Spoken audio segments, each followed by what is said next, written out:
నమస్తే, welcome to Pallavi TV. కొంతకాలంగా దర్యాప్తు సంస్థల కళ్లుగప్పి తిరుగుతున్న హీరా గ్రూప్ ఎండి నౌహీరా షేక్ ని ఎట్టకేలకు అధికారులు అరెస్ట్ చేశారు.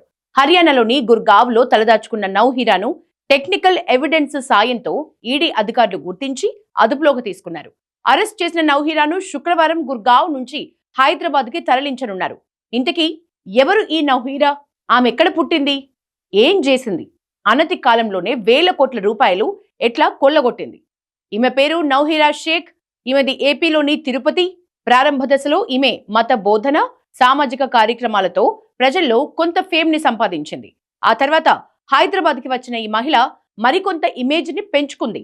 ఒక దశలో మహిళా సాధికారతకు నిలువెత్తు నిదర్శనంగా ఆమె తనకు తాను ప్రొజెక్ట్ చేసుకుంది. మత, సామాజిక నెట్వర్క్ల ద్వారా ఆమె గురించి ఆమె విస్తృత ప్రచారం చేసుకుంది. కొంత డబ్బుతో గోల్డ్ ట్రేడింగ్ మొదలుపెట్టింది. అంటే బంగారాన్ని విదేశాల నుంచి దిగుమతి చేసుకుని ఇక్కడ అవసరాలకు విక్రయించేది. మరి ఈమెకు అంత పెట్టుబడి ఎట్లా వచ్చింది? ఎవరి సహాయంతో ఆ వ్యాపారం చేసింది అనే వివరాలు ఎక్కడా లేవు. కానీ గోల్డ్ ట్రేడింగ్ లో ఊహించిన దానికంటే ఎక్కువగానే లాభాలొచ్చాయి. ఇంకే ఉంది, ఆ తర్వాత jewellery, real estate, textiles, tours and travels, e commerce ఇట్లాంటి తదితర రంగాల్లో కంపెనీలను స్టార్ట్ చేసి హీరా గ్రూప్ అధినేతగా ఆమె ఎదిగింది. ఇదంతా బానే ఉంది కదా, మరి ఎందుకు ఆమెను అరెస్ట్ చేశారు అనే అనుమానం వస్తుంది కదా. ఇక్కడే ఉంది అసలు ట్విస్ట్. హీరా గ్రూప్ ని మరింత పెద్ద సంస్థగా చేయాలని, అందుకు పెద్ద మొత్తంలో పెట్టుబడులు సేకరించాలని ప్లాన్ చేసిన నౌహీరా ప్రజల్ని మోసం చేసేందుకు ఒక స్కెచ్ వేసింది. దాదాపు 36% వడ్డీ ఇస్తామని నమ్మించి తన మతానికి చెందిన ఏజెంట్లను పెట్టుకుని హీరా గ్రూప్ ద్వారా ప్రజల నుంచి భారీ మొత్తంలో డబ్బు సేకరించింది. తెలంగాణ రాష్ట్రం, ముఖ్యంగా హైదరాబాద్, ఆంధ్రప్రదేశ్, కేరళ, కర్ణాటక ఇట్లా 4-5 రాష్ట్రాల్లో దాదాపు 1,72,000 మంది నుంచి 5,900 కోట్లకు పైగా డబ్బుల్ని వసూలు చేసింది. ఇక హామీ ఇచ్చినట్లుగా ఇస్తానన్న 36% వడ్డీ రాకపోవడంతో డబ్బులు చెల్లించిన ప్రజల నుంచి ఫిర్యాదులు మొదలయ్యాయి. నౌహీరాపై ఆయా రాష్ట్రాల స్టేషన్లలో పెద్ద సంఖ్యలో ఎఫ్ఐఆర్లు నమోదయ్యాయి. తన నియోజకవర్గం హైదరాబాద్లోని అనేక మంది పెట్టుబడిదారులు హీరా గ్రూప్ ద్వారా మోసపోయారని ఆరోపిస్తూ హైదరాబాద్ ఎంపీ, ఎంఐఎం అధినేత అసదుద్దీన్ ఓవైసీ కూడా 2016లో పోలీసులకు ఫిర్యాదు చేశాడు. 2018-19 కాలంలో నౌహీరా షేక్ కంపెనీకి చెందిన కొందరు కీలక వ్యక్తుల్ని పోలీసులు అరెస్ట్ చేశారు. ఏపీలో సిఐడి, తెలంగాణ, కేరళ పోలీసులు, ఆంధ్రప్రదేశ్ సిఐడి రంగంలోకి దిగింది.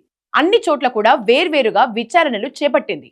ఇట్లా విచారణలు మొదలైన తర్వాత సేకరించిన డబ్బును ఆస్తుల కొనుగోలు, కంపెనీలు, బంధువుల అనుబంధ సంస్థల పేర్లతో మళ్లించినట్లుగా విచారణలో తేలింది.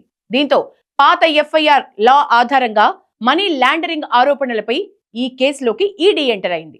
ఈడీ కేసు దర్యాప్తు మొదలుపెట్టి దాదాపు 6,000 కోట్ల వరకు నౌహీరా ప్రజల వద్ద నుంచి పెట్టుబడుల పేరుతో వసూళ్లు చేసినట్లు గుర్తించింది.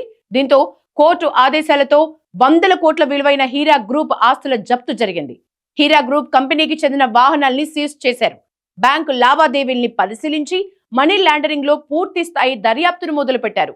దీంతో గతంలోనే సుప్రీంకోర్టు నౌహీరాను వెంటనే సరెండర్ కావాలని కూడా ఆదేశించింది. అంతేకాకుండా ఆమె బెయిల్ ని కూడా రద్దు చేయాలని ఈడీ కోర్టును ఆశ్రయించింది. ఈ క్రమంలోనే కొద్ది రోజుల క్రితం నౌహీరా షేక్ పై నాన్ బెయిలబుల్ వారెంట్ జారీ అయింది. అప్పటి నుంచి నౌహీరా అజ్ఞాతంలోకి వెళ్లిపోయింది. అరెస్ట్ నుంచి తప్పించుకోవడానికి నౌహీరా షేక్ గుర్గావ్ లో నకిలీ ఆధార్ కార్డ్, తప్పుడు వివరాలతో ఒక ఇంట్లో నివాసం ఉంటున్నట్లు ఈడీ విచారణలో తేలింది. తనపై జారీ అయిన నాన్ బెయిలబుల్ వారెంట్ పై స్టే ఇవ్వాలని కోరుతూ నౌహీరా షేక్ హైకోర్టును ఆశ్రయించింది. అయితే అందుకు హైకోర్టు నిరాకరించడంతో ఆమెకు గట్టి ఎదురు దెబ్బ తగిలినట్లయింది. హైకోర్టు స్టే ఇచ్చేందుకు నిరాకరించిన కొద్ది రోజుల్లోనే సాంకేతిక పరిజ్ఞానం ఆధారంగా ఆమె గుర్గావ్లో ఉన్నట్లు ఈడీ పక్కాగా గుర్తించి అరెస్ట్ చేసింది. ప్రస్తుతం ఆమెను హైదరాబాద్ కి తరలించేందుకు అధికారులు ఏర్పాట్లు చేస్తున్నారు.